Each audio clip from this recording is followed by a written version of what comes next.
Welcome to another episode of. I was about to say a different podcast name, but that's not our podcast. It's one I listen to. I was about to say, welcome to another episode. Here's the thing. That's not my podcast. That's Kevin on Stage's podcast. Welcome to another episode of After the Cookout. We've been gone for a minute. We had to kind of do some regrouping and had some other things going on.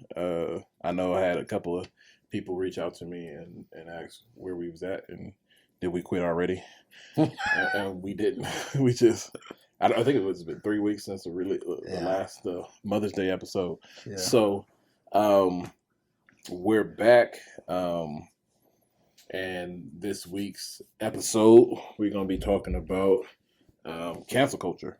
And I mean, there's been a lot of different things recently and not so recently, but I think the whole idea of cancel culture is like a new thing happening in the last, what would you say, like 2 years or so? Yeah. Yeah. I think it's grown, yeah. It's grown in the last 2 years, but it's probably been a thing for a while. I think it's a bigger thing on social media places like Twitter and stuff like that. I'm not on Twitter, are you? Nah. Yeah, maybe that might change here soon. Yeah, maybe we should, so we can find some more up-to-date topics. But yeah, so the reason why I wanted to talk about it is I've thought about it a lot recently. I think, like you were saying, like with the Will Smith thing that came up, I think that may have like brought it back into my mind, state of mind of thinking about it. And I know that was like 2 months ago now or more.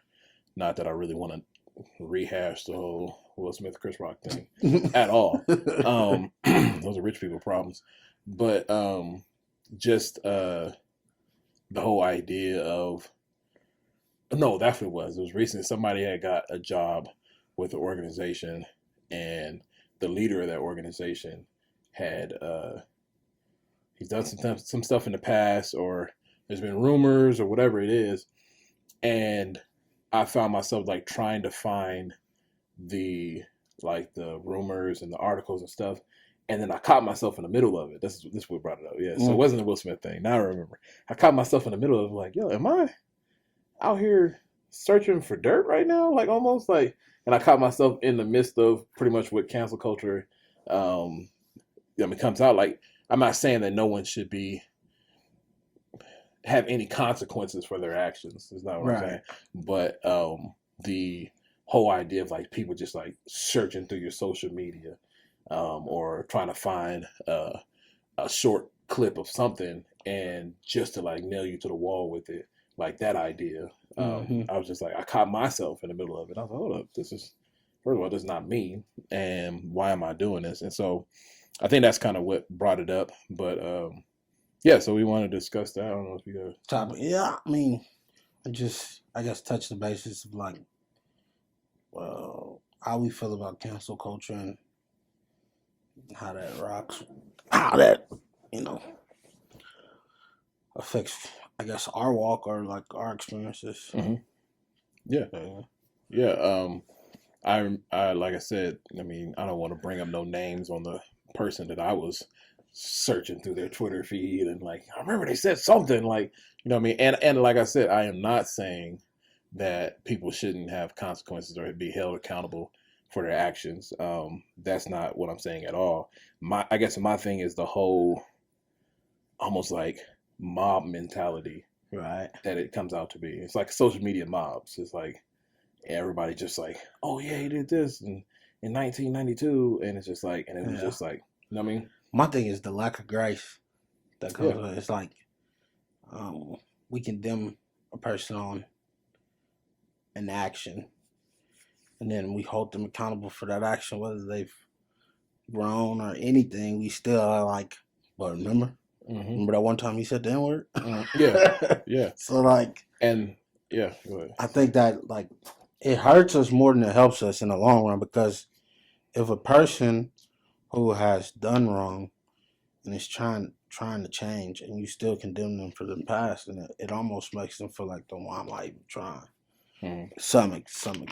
And I guess I'm kind of conflicted in the whole idea because of also the whole, like, sometimes it has worked in our favor if that makes Right. sense. And so not only that, but it's like, how do I say it? There's been people that have been canceled that I'm happy that they got canceled, if that makes sense. Right.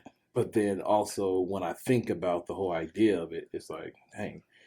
And for those individuals that, like I said, that I'm happy that they did get exposed, rather, I should say. I don't like the word canceled, but because cancel seems so permanent, as if we're handing out judgments that we don't have the Right. the capacity to even sit on the throne and Right. issue out any judgment.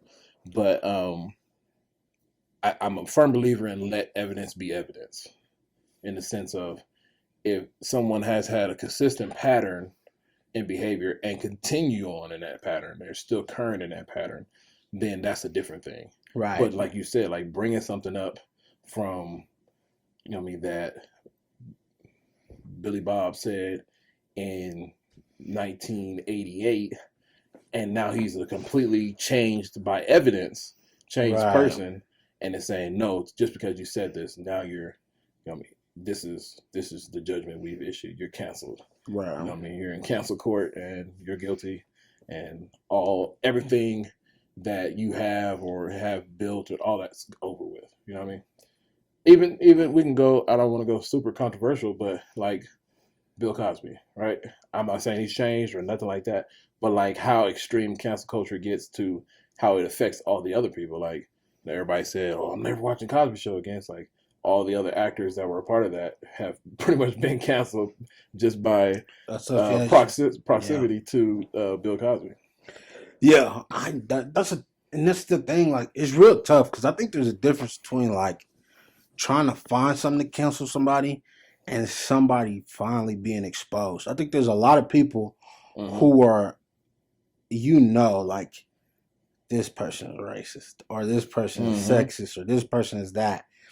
And there's nothing that has shown itself but that would cancel them. But you just hear them talking and you're like, oh, I know that guy or that's what I mean girl. By and let so evidence be evidence. Yeah. And so then it comes out and then they're canceled. And it's like, I don't see how y'all couldn't tell just by the way the person was talking, that person was doing that way. But we accepted it because nothing had came out, Yeah. But it's another thing for a person to not be doing anything, and you just don't like that they have become as popular as they became, and you remember, I remember when he, or don't remember, you talking just about, spent 2 hours scrolling through their Twitter. Yeah, I remember he said, the N-word at one time. I remember he said something about transgender, or he said something, and it's like, okay, like at that point, like when do we apply grace? Like when do we? Because I mean, at the same time, like everybody makes mistakes. If we're gonna sit here and say somebody, like if we're going to cancel people on their mistakes, everybody should be canceled at some point in time. So True. Like, I know for a fact there's things on my old Facebook that I do not agree with anymore, and I thought about like, shoot, let me go back and delete. Let me go back and delete this, because I don't need to be a minister and somebody come up like me minister to somebody say, oh yeah, but you remember 2008 when you said this X, Y, and Z? And I'm like, yo, where you get that from? Where you get that from? Like, I was like really like contemplating, like, yo, like, but I know for a fact that the view that I post, like the things that I posted about, like when you get those little reminders on Facebook, I don't believe that no more. Like, I don't believe that, or I've grown to a point to understand that was more, it was more out of ignorance than it was out of knowing, thinking I knew something that I didn't know. But I think also like I'm a pretty transparent person.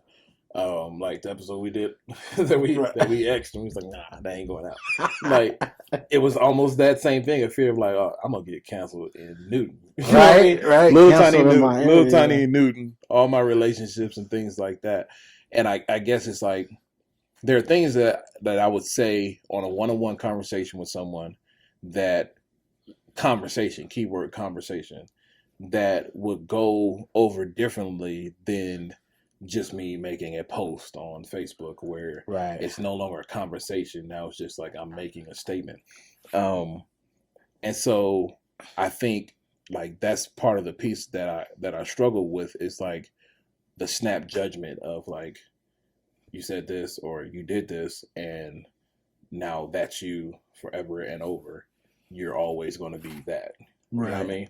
And I think it's a society thing because we label people. You know what I mean? Like it's just there go crackhead Bob. You know what I mean? And or there goes lying Lisa. You know what I mean? Right. Right. Oh, Billy over there is a thief. You know, and so we put titles of people's shortcomings and make it their name, Right. and it becomes almost bondage for that person. I mean, in the field I work in, I mean, in addictions and doing sober living and transitional living for men, like I know all my guys have gotten labels that you know what I mean in a way have been canceled. You know what I mean, not in the social media world, like, and that's the thing. It's like there's nothing new under the sun. So it's like stuff we've been doing. Now it's just so broad and Now, big. yeah. We can put titles to it, and now it's cancel culture. It's like you did this, and now you're always going to be this, and to everybody. And so there are people in this town, this this little town of 19,000 people that have burnt bridges, and now everyone's labeled them that. You know what I mean? Something they did when they were 17, 18. Yeah. And now they're in their 40s. And people are still like, oh, you're the one that did that. Right. And you're always going to be that. Facts. And you can't dig yourself out of this hole. Facts. And that's not the body of Christ. That's not not if that was the case, we all in a hole and we can't get out. And you know what I mean? Jesus came to dig us out of this hole. And so, but we do it to people. We do it to people. We label them and we write them off in our head as this. Like you're this. You've always been that. Always gonna be that. And it's like, well, dang, can I redeem myself? Like, where's the redemption in it? And that's one of my favorite things. I was talking to a guy the other day. It's like one of my favorite things, whether it's in a movie or in real life, is like restoration. Like I love like a good restoration story, bro. I'm like, right. I'll cry and everything. Like I love, for example, there was a movie. Dang, what's the movie called? I think it's called Fighter, the MMA movie. Oh yeah. I love that movie. When him and his dad are hugging at the end and they crying and stuff before the fight, and I'm like, man, like it gets me all the way down to my feelings. Yeah, it's a good movie. And so that type of restoration and seeing things restored is like near and dear to me. I mean, it's the story of us. You know what I mean? Jesus reconciling us to himself. And so it just gets all the way down to me. And so the idea that someone can't be restored, it's just like, dang, like, really? That's what we're doing now? Like, because I've been restored. You know what I mean? Me and my brother did a clothing, I can't even call it a clothing label, but we started selling t-shirts that said rejected but redeemed. Like everybody in the world has rejected me, but I've been redeemed by Christ. You know what I mean? And so that's like the reason why I struggle so much with like that whole idea of this is you, you're always going to be that, and now society's done with you. Like I said, consequences are consequences, but doggone. The thing is, I think drink somewhere. It's evolved into this. The reality of it is, it's like we live in a world that Gringo. Sorry, go ahead. we live in a world that is rooted in racism. Like and not just in America, but just other places you see it, even just rooted in racism. And for a lot of people, especially like if you're in the black culture, you notice racism before it's even apparent to other people. Mm-hmm. And you can kind of sit back and tell just by conversations with people that you have. You're looking at the person like, and they'll be like, I'm not racist, but you just like the things that you're saying is you have no evidence of what you're saying. You're just saying it based off of a stereotype that you heard somewhere. You probably watched a Tyler Perry movie and thought all black men are evil. And let me stop. Dang, not Tyler. But Tyler Perry, he's a good person. He gives a lot of opportunities to black people. But a lot. You probably like there's so much for us black people in the systemic racism when we see racism in areas, even areas where people might think it's not. For us, like when that person becomes a parent and the cancel happens, like it's like this was needed. Like I knew this the whole time. Yeah, like your systemic racism was spewing, and now people finally caught on. And so like for us, like we, like you said, feel like justice served, and I think that's evolved into anytime someone disagrees with the majority, then it's canceled. You know what I mean? And it's so different. It's a difference between a choice or a lifestyle, something that you believe and who you are, like something you can't choose. Like me being black is not a choice. I don't get to choose to be black. So somebody having some systemic racism towards me, something that they've been taught their whole life towards me, microaggression or whatever that they're doing towards me, is something I can't control. I can't go back one day and say, I just don't want to be black today. Like I can't do that. And so when justice is served in that way, yeah, we're like, all right, yo, get this man. He shouldn't have been on the air in the first place. He was racist the whole time. He was on the radio. He was racist the whole time. He was on this TV show. Like, we saw it. Y'all just didn't want to see it until it was apparent.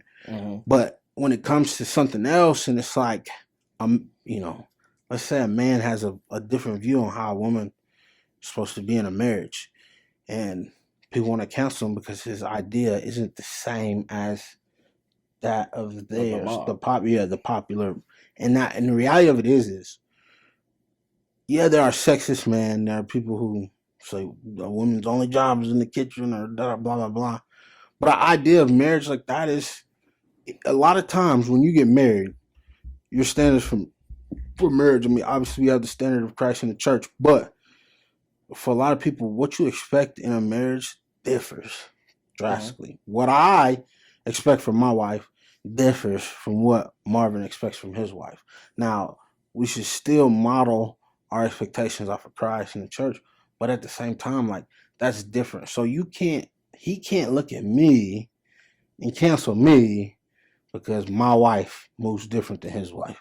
And that's what we tend not to draw the line. Like, we tend to try to say we shouldn't allow cancel culture because canceling people is wrong, and like not letting people mess up is wrong, and that's right.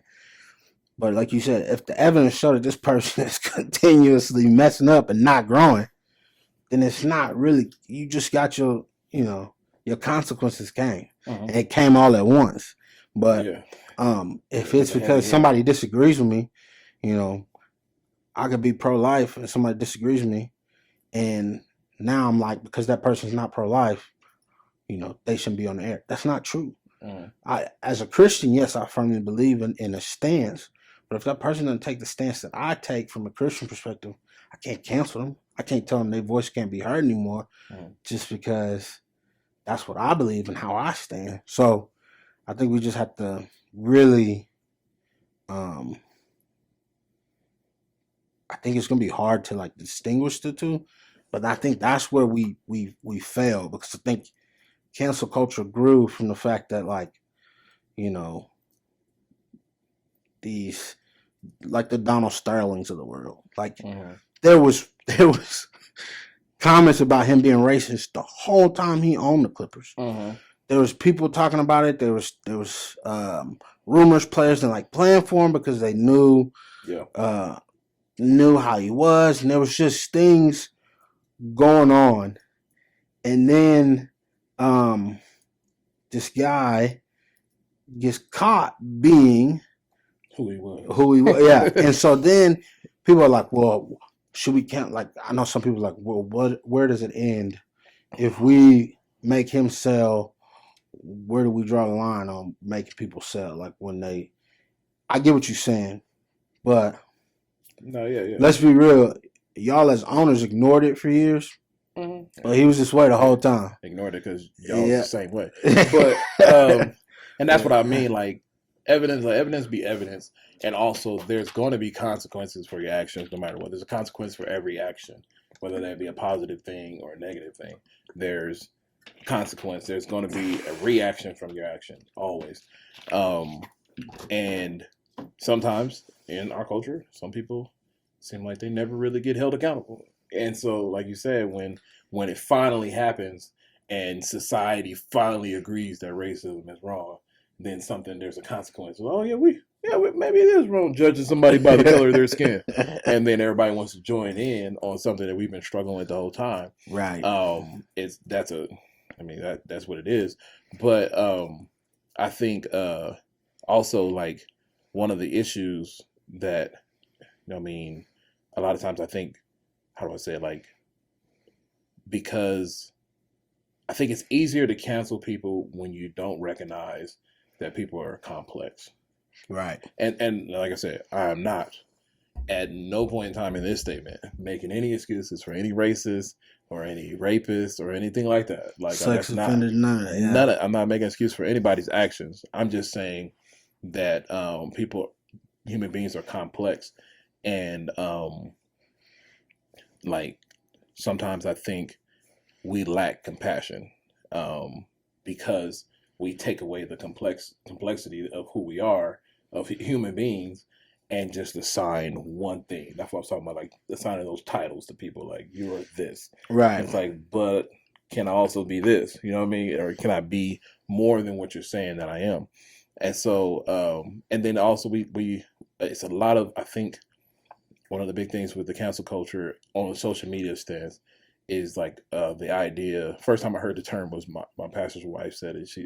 Pastor Michelle said, we're like, she said, I was talking about our generation, but I think it's not just our generation. It's society right now. It's very groupthink.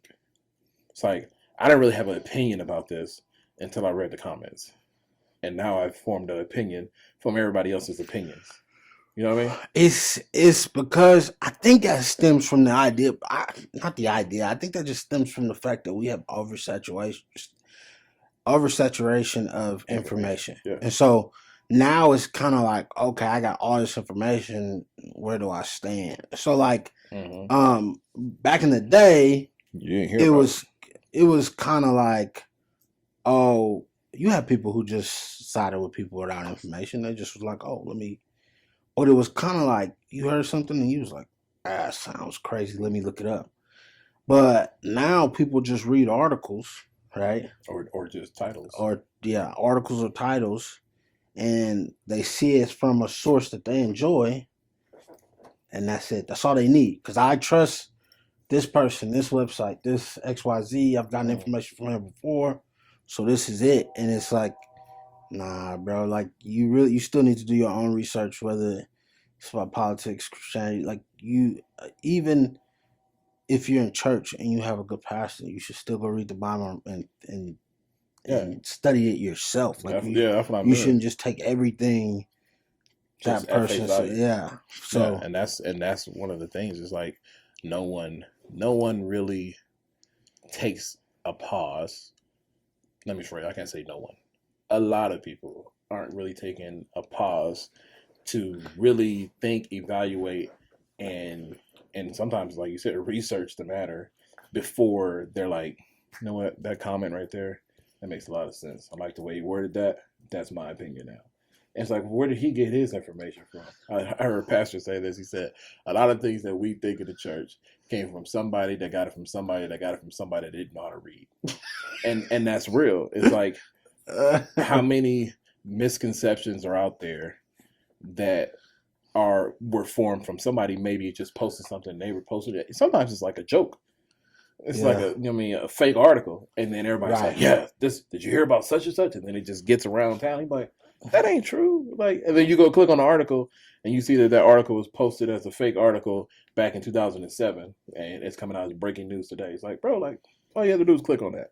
But like people, we're allowing our opinions to be formed about things just from other people's opinions, and oftentimes there's stuff that we don't even need to have an opinion about, because nowadays it's opinions about facts. It's like, is this a factual matter or is this an opinion type of matter? Like, can we decide which one it is? You know what I mean?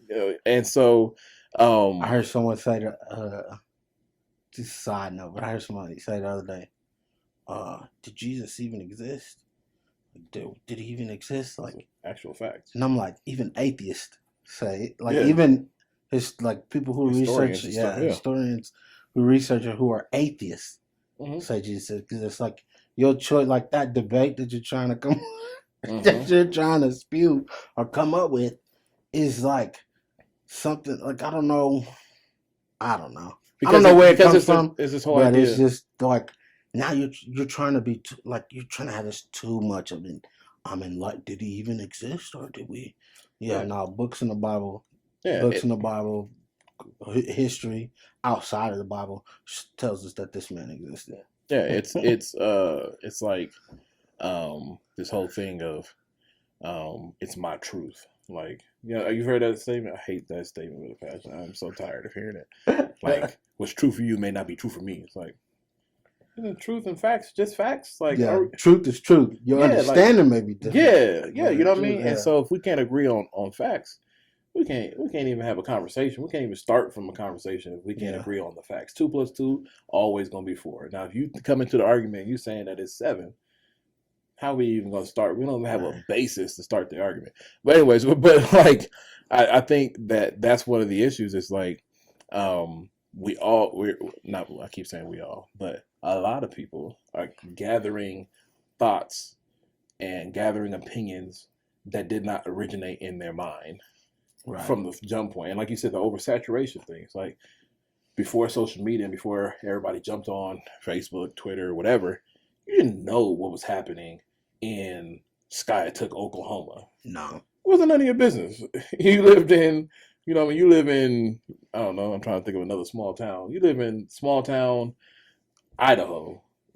You don't really need to have an opinion about Billy Bob in Skiatook, Oklahoma. It's none of your business, really. And so because everything is now just like thrown at you, your brain is like forced to try to process this. And so then you're almost cheating the process of like, well, let me just grab an opinion from the comments section. What is everybody saying? Everybody's saying this? Okay, I agree with that. This person thinking like, yeah. The jury said trial dates tomorrow. He's canceled tomorrow, and that's it. And it's like this thing where it's like, sorry, my face is like tickling my nose. And it's like this thing where we can't talk to people like human beings. Like, people get so invested in what they believe, right? Like, they get so invested in what they believe, whether, connected to politics, whatever, that they don't even want to hear the other side. Mm-hmm. Like, you know what I believe, and I don't even want to hear. I don't even hear why that person believes what they believe. I don't want to hear anything, blah, blah, blah. Whether you say it's ungodly, whether you say that's not empathetic, whether you say whatever you're saying, they don't even want to hear the other argument. Mm-hmm. And I think for Christians, you lending yourself to the devil as soon as you stop showing compassion and empathy and not listening to other people's story. Because if you shut yourself off on one, I'm not saying don't take the word as the word. The word is either all the truth or none of it's the truth. I'm not saying don't take the word as 100%. I'm saying when we decide that as soon as someone's talking, we're going to tell them why they're wrong. When you do that, it just pushes people farther away from Christ. So now you're not working. Like, you're thinking, I'm being a good Christian by telling them their sins.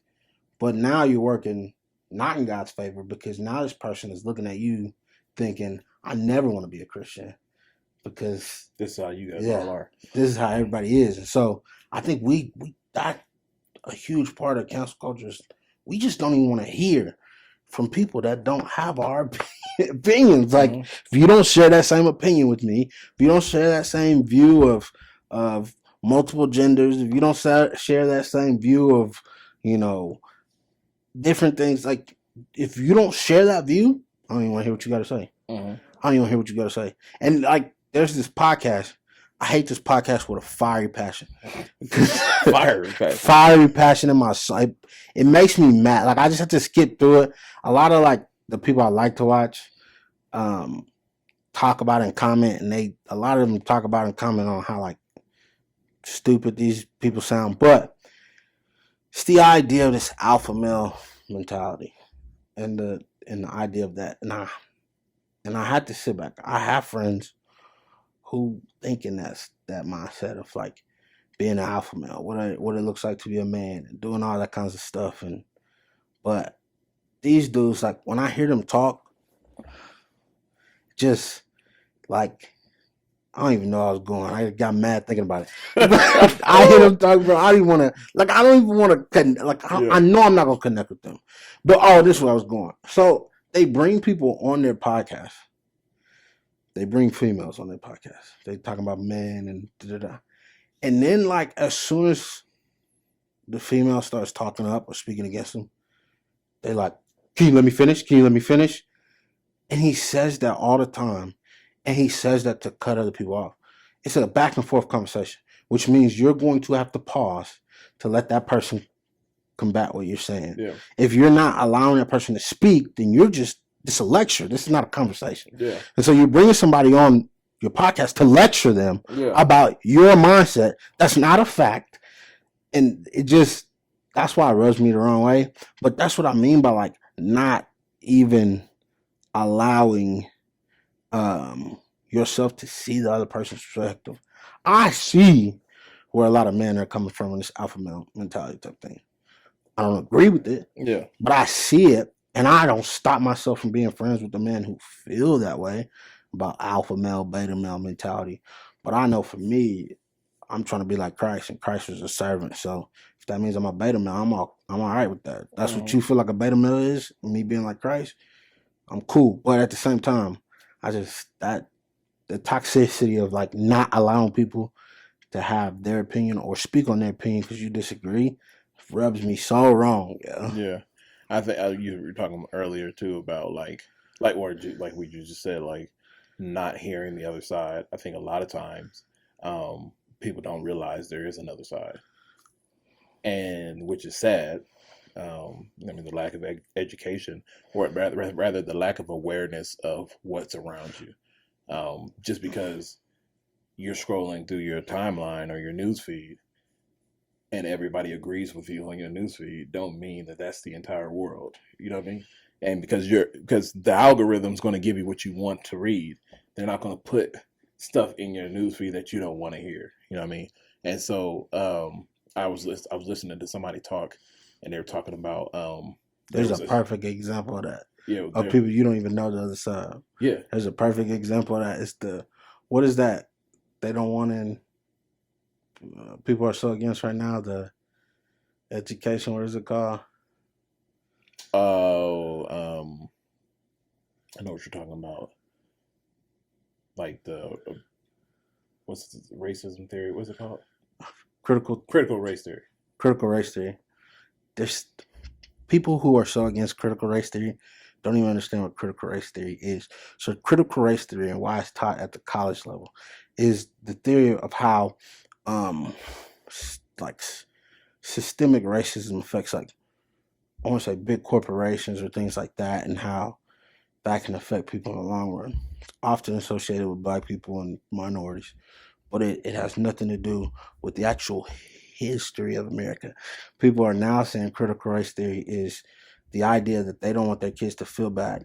You don't want your kids to feel bad? Guess what? That's how Black kids been feeling since they've been born. So you can get over that. Like, that's history. And even our historians say, if you do not learn history, it is bound to repeat themselves. So your idea of not liking critical race theory, what you're thinking it is, because critical race theory in college is a study of like systemic racism in large groups or corporations, and you're connecting it to just history. You're not even wanting them to learn it the 1 month in history we call Black history. You're just like, I don't really want my kids to know we didn't feed slaves. I don't really want my kids to know that we treated Black people like animals and bred them like animals. And I don't really want people to know. Yeah, so legit. That's different. I get it. You can have your opinion on critical race theory and systematic racism, and that's fine. But actual history, like, I know that most people who talk about that don't even know what they're arguing about. They just heard it off of some news station, or just heard it off of some television station, or just heard, and never researched anything about it, and just start saying things as facts.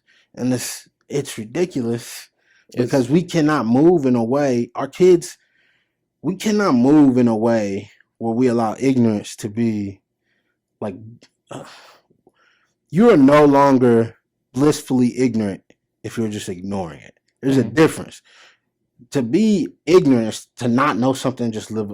I didn't know that, you know, if I didn't know people were dying in Texas when that shouldn't happen, I could sit back and still live my life and not have that sorrow or hurt from knowing that a parent lost his child. But if I knew that and then I just chose not to do anything, or chose not to help the school system in any way, or chose not to try to make it a safer place for my kid, that's not blissfully ignorant. That's just stupidity. Because now you see a problem, you know the problem, and you know it's there. You just choose to ignore it and not talk. Well, you're just not going to talk about it. So, you know, we'll let it handle itself. Let's just not talk about it at all, though. Be quiet. Everybody shut up. Everybody shut up. No, I was. It's like you were talking about actually looking and trying to find the information. What drives you to do that is compassion. When you're realizing that someone's suffering. I think we're way far from. Well, we're still in cancel culture, but when you realize somebody's suffering, you seek out. You know what I mean? You seek them out and you seek out some type of solution. You want to help them. Right. You come to the other side of the road. You know what I mean? When you see the man beaten on the side, you know what I mean? Like the Good Samaritan, like you don't just keep on rolling, like you seek information. And so, I think it's one of the things that story tells us. It's like the first couple of people, they just like, sucks to suck and just keep on rolling. You know what I mean? And then the Samaritan comes and actually gets down to find out what's going on. It's compassion that drives you to do that. And so it's impossible to in 2022, it's impossible to not know what other people are going through, or have an idea that somebody's not having a good time. You know what I mean? Somebody's situation sucks. And so but I was watching, like I said, I was talking to this guy. I'm not talking to this guy. I was watching somebody talk. I can't remember who it was, but they were talking about there was a study done based on Google searches on how Google can recognize, you know, I mean, the algorithms can recognize the type of information you want to hear that you're used to hearing. Mm-hmm. And so it was two different individuals Googled the same thing and got different results that came up in the top of their searching based off of what side they lean to and all that. And so when I heard that, I was like, dang, yo, like it's the control of information, and then we're flooded with information on our social media. And so a lot of times that can be avoided if you have a mixture of people that you spend time with. Now, if your whole life is nothing but around white people or just black people or whatever, you know what I mean, group you want to belong to, you'll never truly understand and hear what someone else is going through, because, you know what I mean, you've blocked yourself into this place of my stuff, me and mine's, and that's it. You know what I mean? And so, but when I seen it, I was like, man, that's crazy. Like, and so Google, you know what I mean, the algorithms on Facebook, Twitter, all that's going to feed you what you want to hear because it wants you to stay there. Now, if you go on Google and Google critical race theory, and then it shows you the truth of what it is, and it doesn't agree with you, you're like, I ain't Googling that no more. I'm going to the news search engine. You know what I mean? So they're gonna give the consumer what the consumer wants. And so, but I mean, going back to like I said, the cancel culture thing, it's, I don't know, man. It's just that whole piece of like the lack of redemption gets me. And like you said, and I said too, like, I'm not saying people shouldn't have consequences, and be held accountable rather for their actions. Like I said, there's no area of society where you're not going to be held accountable for your actions. You know what I mean? Whether it's by the law or by just your circumstances catching up with you. You know what I mean? If you don't ever pay your bills, the consequence is you ain't gonna get no loans. You know what I mean? And so there's always going to be a reaction from what you've done. Um, and if you're still that way, that's going to eventually catch up with you. I just the whole idea of like not seeing people as complex and not giving the opportunity for someone to repent when they have messed up. That's the part that gets me. It's like, okay, you've messed up. I mean, let's bring that to your attention because there's nothing wrong with me bringing what you messed up at to your attention. Scripture tells us to do that. It says in Ezekiel, if I say to a wicked man, you will surely die, and you do not warn him of his wicked ways, then that wicked man will die, and I'll hold you accountable for his blood. So I think we got into a place too where it's like we're like this whole non-judgment. You can't judge me. You can't judge me. Like there's a difference between pointing out something and saying, hey man, like, hey, you're going this route. Yeah. You know what I mean? There's a bus coming, like this guy talked about how much do I have to hate you to not tell you there's a bus bearing down on you, you're about to get hit. Oh, yeah. You feel me? And so that's me saying, hey man, like scripture says, you're doing something that's wrong, evil, and you need to make an adjustment. Now the other side is, now here's my judgment. Boom. I bang my gavel. Here's the sentence that I'm giving you. I don't have the right to do that. I have the right though to point it out and say, hey man, like you screwing up. Like that priest who came to David and to kind of explain to him like, was it Nathan? Yeah. Nathan? Yeah, when he talked about the and David's like, oh, yeah, he should get it. And he's like, bro, you're him. That's you. That's you. That's you, my guy. Yeah, whoa. Legit. And so we have to point out each other's struggles and flaws or shortcomings, but it is not in a way that is hateful, and that's where I think a lot of Christians we miss the mark. It's like I'm gonna point it out, but with what motive are you pointing it out? Facts. Because he said it is his goodness that calls people to repentance. And so if I'm pointing it out with the motive of just to expose you and to shut your whole life down, then I'm not coming from a place where Christ would come from. And piggyback off of that. Two things my mom used to always say to me. If you go look for something to be mad at, you'll always find it. Mm-hmm. If I'm searching for something to incriminate a person, I'm not saying like if you're searching to see if you're searching to see if somebody's a sex offender and they're not a sex offender, you're not gonna find that. That's not what I mean. But if you're looking at this person and you just don't like the rise that they're having, or you don't like the lingo that they're talking, you're jealous, whatever it is. If your motivation is, let me just go scroll through here and see. I know they said something. I know they said something. I remember them saying something. You're going to find something. Because that's what you're looking for. You know what I mean? Yeah. And so, that's one thing my mom used to always say to me. And then the next thing and these are the two things that I've always, I used to check myself. The next thing she says is, ask yourself, what is your motivation? Mm-hmm. So, for me, being, I was homeschooled up until the 11th grade. And when I went back to school, it was public school mentality. A lot of kids weren't Christians, or they knew Christ, but they would say they're Christians but never go to church or then live a life for Christ. And so I would kind of just be like, bro, like, these kids are so stupid, Mom. And I'm trying to tell them da-da-da-da-da. And she's like, what's your motivation? Is it out of love? And for me, I'm like, part of it was out of love. A part of it was to inform them. But another part was to be right. Mm-hmm. Like, you don't understand how wrong you are in the choices that you're making. And when I realized that I was looking for the validation of somebody saying you're right, and not necessarily about the validation of thee being redeemed or saved, I realized my motivations weren't good. So now I always question myself is, what's my motivation? Even if I'm doing something in Christ, if I'm gonna come to you, right, and you're doing something, you're messing up and you're going in a bad direction, if I come to you and I'm like, what you're preaching is not godly, and you're like, what are you talking about, Pat?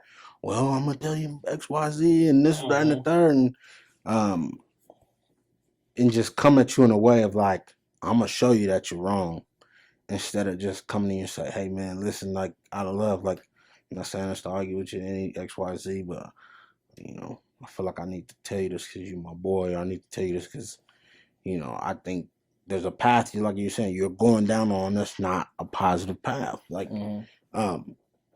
love just, I feel like when you come in love, it's just different. Like you come in a different way. Yeah, it guides you. Feel that. Yeah.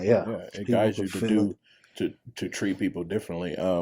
Nicole had I'll wrap my piece up with this. Nicole had she brought up like you said, Facebook be bringing up old stuff, and it was a post that I had made, and I wouldn't be able to find it if I tried, but I had said something about. I remembered it when she read it, and I was like, oh, I remember I said that. It was like straight rebuke to me. I was like, dang. I was like, old Marvin rebuking new Marvin. Like, you know what I mean? And so, but I was talking about bullets and blessings, right? And I was saying that what would you do if every time you opened up your mouth, either a bullet came out at somebody or a blessing? When you were saying something negative or something, positive, right. Something with love or something that spewed out with hate.